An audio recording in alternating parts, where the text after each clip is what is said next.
Montre solide, robuste, indispensable à l'homme d'affaires, pour qui l'exactitude et la précision sont les auxiliaires indispensables. Merveille de la technique horlogère, la montre la plus plate au monde, qui loge dans une pièce d'or.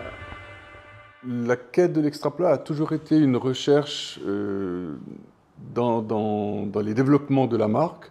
Il y avait cette demande constante pour répondre à une exigence de qualité qui nous différenciait des autres marques de l'époque, déjà dès le départ. Sans relâche, les ingénieurs et les techniciens de la fabrique Piaget renouvellent, transforment et créent les modèles les plus modernes et les plus raffinés.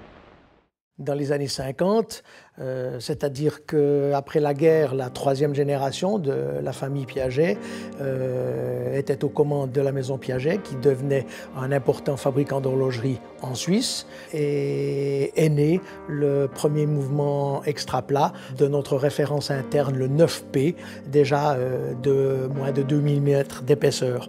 Donc c'était quelque chose, encore une fois, de révolutionnaire, révolutionnaire sur le plan technologique et révolutionnaire sur le plan esthétique. Le mouvement 9P était le véritable tremplin pour le lancement de la marque Piaget. Ça nous permettait de mettre dans nos annonces le slogan « Piaget, spécialiste des montres les plus plates du monde ». Ensuite, le 12P a été présenté en 1960 et là, c'était vraiment alors une révolution. Il y a même des experts de l'époque qui pensaient que c'était pas possible que ça puisse fonctionner. La sortie de l'Altiplano 43 mm, elle est faite d'abord pour se remémorer les 50 ans du 12P. Le 12P, ça a été probablement le mouvement le plus important dans l'histoire de Piaget. Il avait établi des nouveaux records dans le monde du mouvement extra plat. C'était le mouvement automatique le plus plat du monde. Le mouvement a été présenté à la Foire de Bâle, qui était à l'époque le rendez-vous absolument incontournable pour l'horlogerie au niveau mondial. Nous avions à l'époque un tout petit stand dans cette foire. Il était si petit que quand il y avait 4 personnes à l'intérieur, on n'arrivait presque plus à bouger.